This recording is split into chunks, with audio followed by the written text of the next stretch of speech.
अभी इस वक्त आप खुद से भाग रहे हैं या अपनी ही परछाई से डर रहे हैं, जिसे आज हम डिप्रेशन कहते हैं।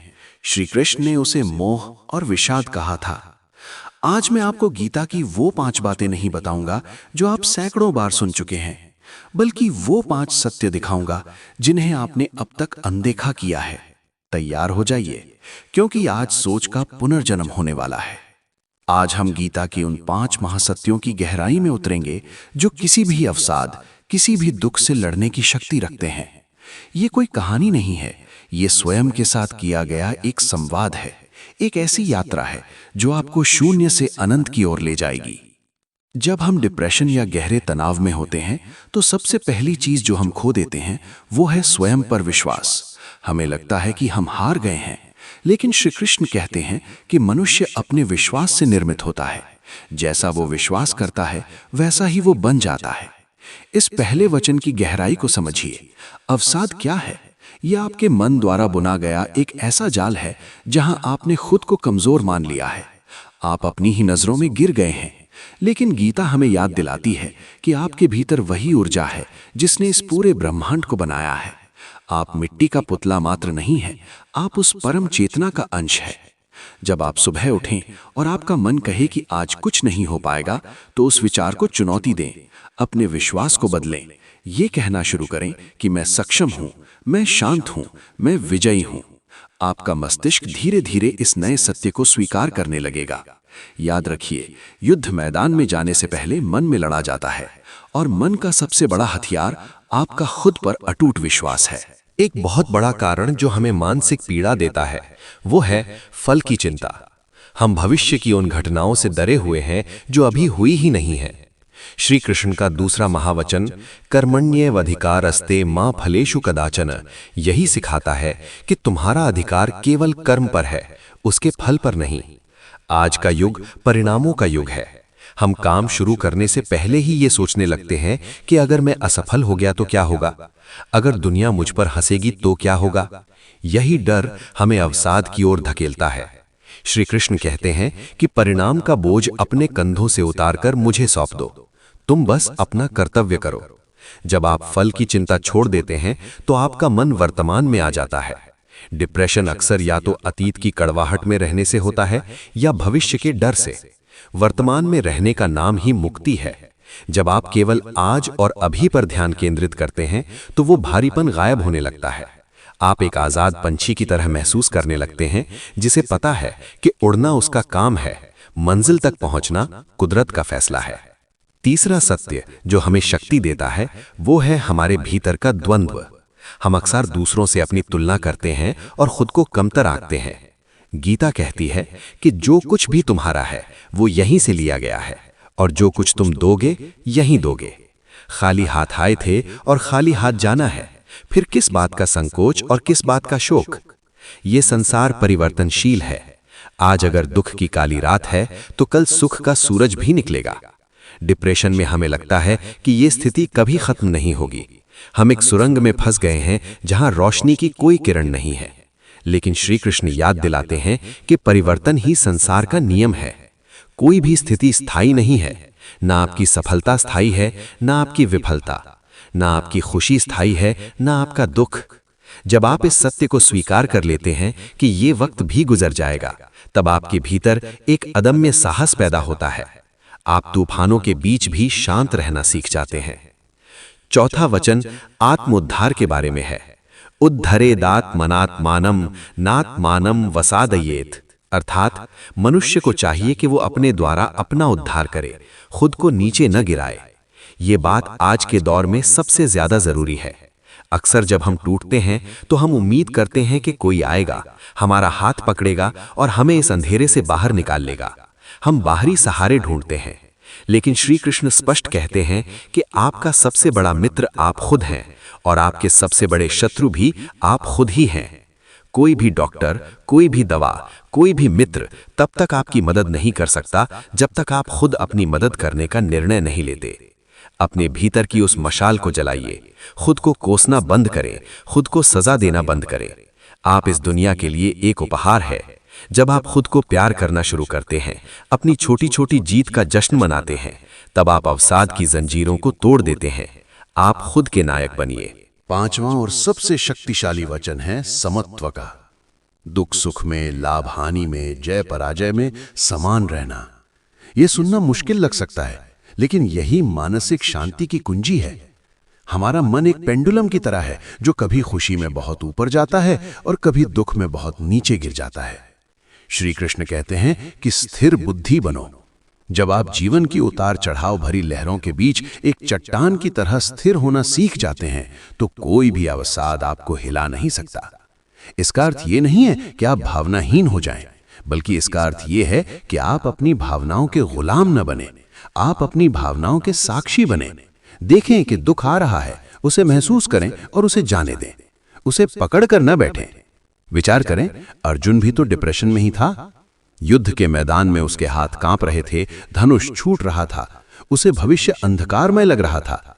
वो भी तो वही कह रहा था जो आज एक अवसाद से घिरा व्यक्ति कहता है कि मुझे कुछ नहीं चाहिए, मैं युद्ध नहीं करना चाहता।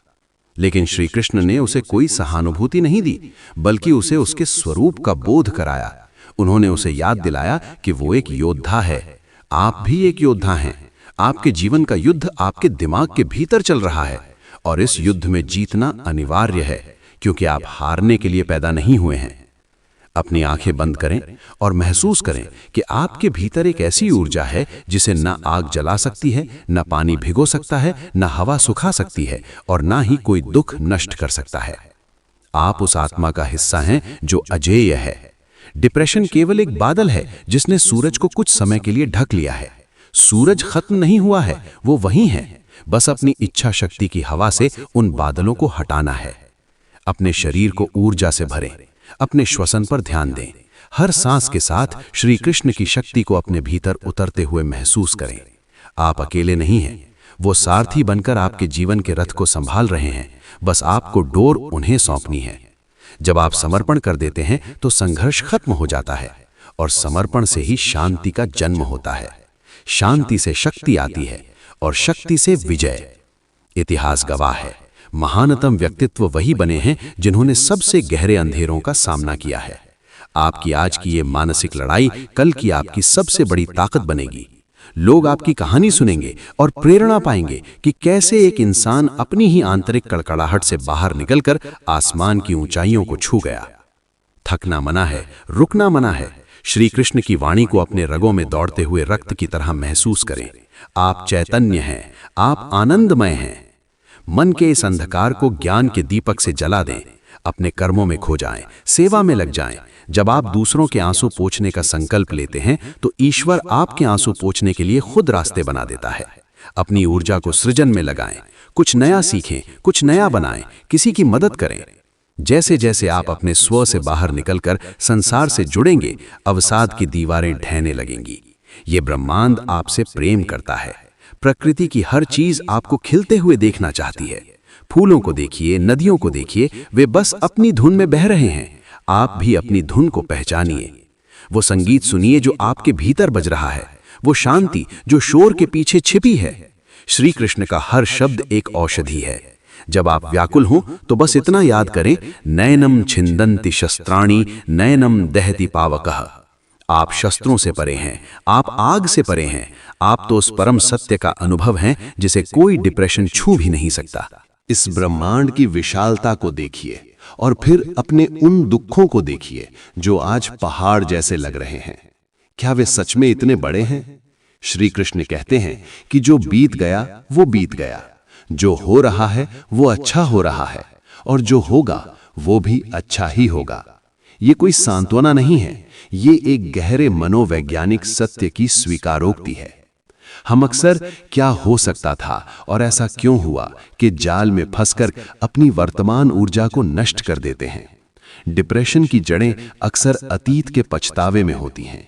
श्री कृष्ण हमें उस पछतावे से मुक्त करते हैं। वे कहते हैं कि तुम क्यों व्यर्थ चिंता करते हो, तुम किससे डरते हो, कौन तुम्हें मार सकता है। आत्मा न पैदा होती है न मरती है। जब आप इस नश्वरता को समझ लेते हैं तो विफलता का डर खत्म हो जाता है। विफलता क्या है? केवल एक अनुभव। हार क्या है? केवल एक सबक। जब आप अपनी हार को भी श्री कृष्ण के चरणों में एक पुष्प की तरह अर्पित कर देते हैं, तो वो हार आपके व्यक्तित्व के निर्माण की सीढ़ी बन जाती है। अपने भीतर झांक कर देखिए, वहां एक युद्ध चल रहा है, सकारात्मकता और नकारात्मकता के बीच। श्री कृष्ण अर्जुन से कहते हैं कि क्लैब्यम मास्म घमः पार्थ, अर्थात हे अर्जुन, इस नपुंसकता को त्याग और खड़ा हो। यहां नपुंसकता का अर्थ शारीरिक नहीं बल्कि मानसिक कायरता से है। जब हम हार मानकर बैठ जाते हैं, जब हम चुनौतियों से मुंह मोड़ लेते हैं, तो हम अपनी उसी दिव्यता का अपमान करते हैं जो हमारे भीतर निवास करती है। अवसाद हमें अंधेरे कमरों में बंद रहने को मजबूर करता है, वो हमें लोगों से दूर करता है, वो हमें मौन कर देता है। लेकिन यही वो समय है जब आपको सिंह की तरह गर्जना करनी है, अपने भीतर के उस सोए हुए योद्धा को जगाना है। याद रखिए, श्री कृष्ण ने अर्जुन को युद्ध के मैदान से भागने की सलाह नहीं दी, बल्कि उसे अपनी पूरी शक्ति के साथ लड़ने के लिए प्रेरित किया। आपको भी लड़ना है, उन विचारों से जो आपको बताते हैं कि आप बेकार हैं, उन भावनाओं से जो आपको रुलाती हैं, और उस समाज से जो आपकी चुप्पी को नहीं समझता।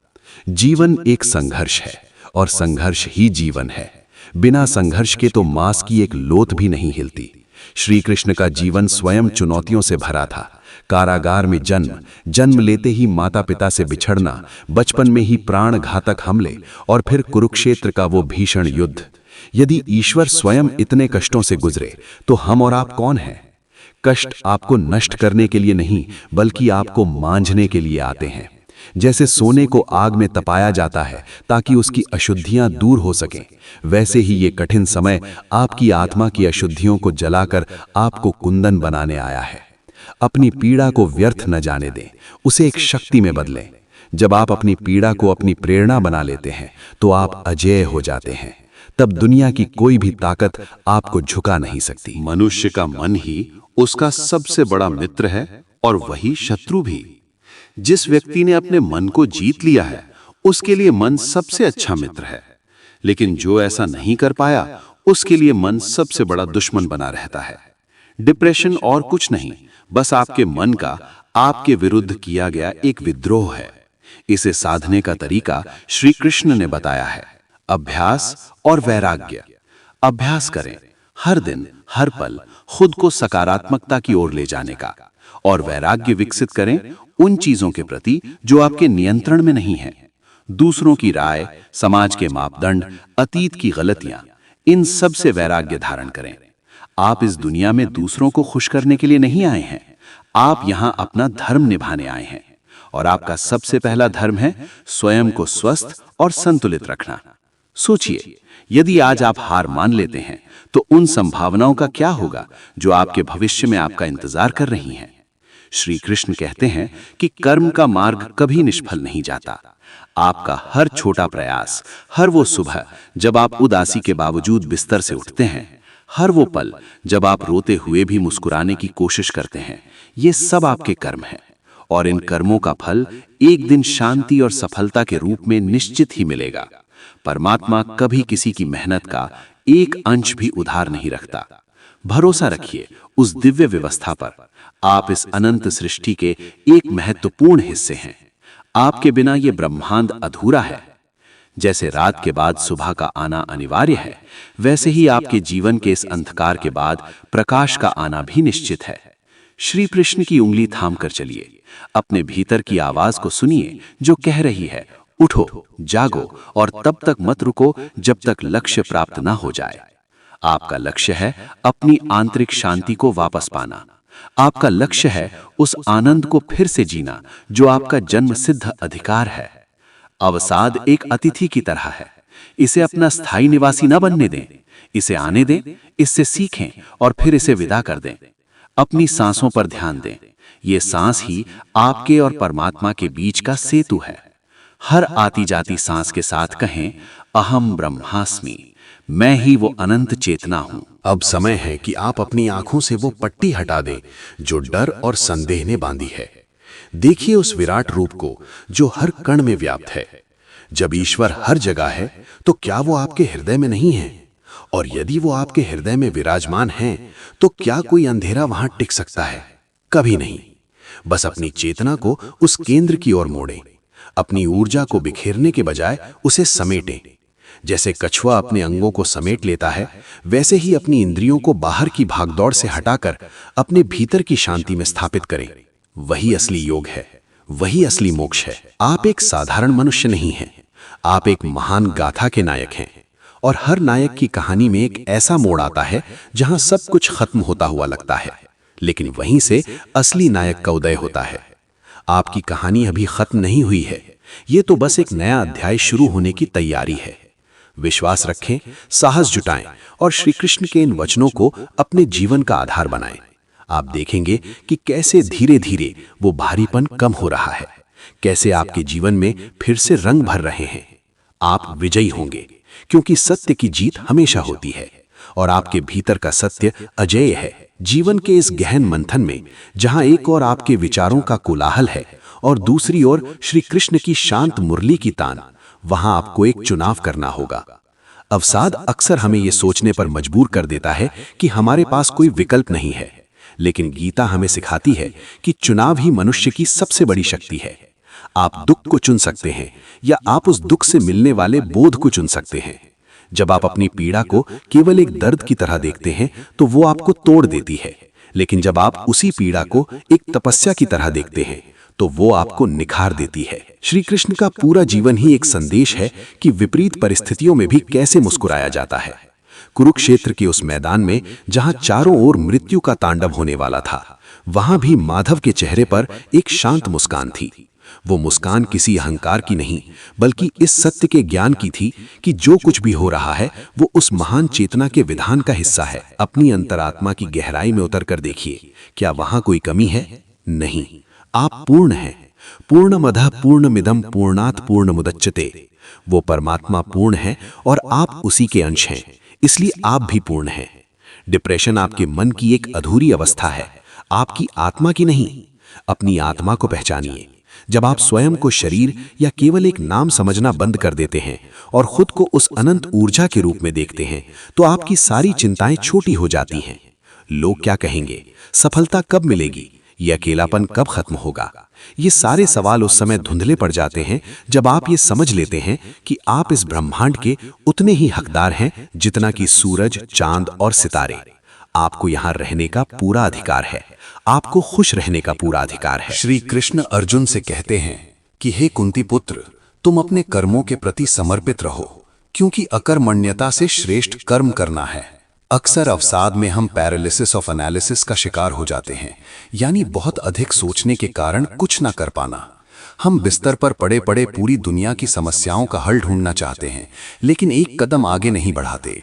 श्री कृष्ण कहते हैं कि छोटा ही सही पर कदम उठाओ। अपने कमरे को साफ करना, एक छोटा सा पौधा लगाना या किसी के चेहरे पर मुस्कान लाना, ये छोटे छोटे कर्म आपके मस्तिष्क के रसायनों को बदलने की शक्ति रखते हैं। कर्म ही वो औषधि है जो मन के विकारों को धो डालती है। जब आप व्यस्त होते हैं तो आपके पास उदास होने का समय नहीं होता, और जब आप निस्वार्थ भाव से दूसरों के लिए कुछ करते हैं तो आपको जो आनंद मिलता है वो दुनिया की किसी भी दवा से बड़ा होता है। समर्पण का अर्थ कमजोरी नहीं है, बल्कि ये सबसे बड़ी बहादुरी है। अपनी चिंताओं को श्री कृष्ण के चरणों में छोड़ देने का मतलब है कि अब आप उन चीजों के लिए खुद को दोष नहीं देंगे जो आपके हाथ में नहीं है। हम अक्सर उन चीजों को ठीक करने की कोशिश करते हैं जिन्हें ठीक करना कुदरत का काम है। समय से पहले और भाग्य से अधिक ना किसी को मिला है, ना मिलेगा। इस सत्य को स्वीकार करने से मन का बोझ उतर जाता है। इसका मतलब आलसी होना नहीं है, बल्कि इसका मतलब है प्रसाद बुद्धि से जीना, यानी जो भी परिणाम मिले उसे ईश्वर का प्रसाद मानकर स्वीकार कर लेना। अगर सफलता मिली तो वो उसकी कृपा, अगर असफलता मिली तो वो उसकी इच्छा और उसमें छिपा हुआ कोई बड़ा सबक। याद रखिए, आप इस धरती पर केवल दुखी होने या संघर्ष करने नहीं आए हैं, आप यहाँ उस दिव्य लीला का हिस्सा बनने आए हैं। अवसाद एक ऐसा कोहरा है जिसने आपकी दृष्टि को धुंधला कर दिया है, लेकिन वो सूरज को नष्ट नहीं कर पाया है। जैसे ही आप ज्ञान और वैराग्य की अग्नि जलाएंगे, ये कोहरा छट जाएगा। अपने भीतर की उस असीम शांति को महसूस करें जिसे श्री कृष्ण स्थितप्रज्ञ कहते हैं। वो अवस्था जहां न स्तुति आपको फुलाती है, न निंदा आपको गिराती है, जहां आप स्वयं में ही तृप्त हैं। किसी दूसरे व्यक्ति, किसी वस्तु या किसी परिस्थिति पर अपनी खुशी के लिए निर्भर रहना बंद करें। आप स्वयं आनंद का स्रोत हैं। इस ऑडियो यात्रा का समापन नहीं, बल्कि ये आपके नए जीवन का प्रारंभ है। अब जब आप इस क्षण से बाहर निकलेंगे तो आप वही पुराने व्यक्ति नहीं होंगे। आपके कानों में श्री कृष्ण के वे शब्द गूंजते रहने चाहिए जो वीरता, धैर्य और संतोष की बात करते हैं। आप अर्जुन की तरह अपने रथ पर सवार हों, अपने जीवन की कमान अपने हाथों में लें और याद रखें कि आपके सारथी स्वयं जगदीश्वर हैं। जिसके साथ स्वयं नारायण हो, उसकी पराजय का तो प्रश्न ही नहीं उठता। अपने माथे से चिंता की लकीरों को मिटा दें, अपने हृदय से भय को निकाल दें और पूरी निर्भयता के साथ जीवन के इस महायुद्ध में उतरें। जीत आपकी ही होगी, क्योंकि आप प्रेम के लिए बने हैं, आप प्रकाश के लिए बने हैं, आप अनंत विजय के लिए बने हैं। अपनी हर सांस में उस दिव्य शक्ति का अनुभव करें और कहें, नमो भगवते वासुदेवाय। अब उठिए और इस संसार को अपनी चमक दिखाइए, क्योंकि आप अनमोल हैं।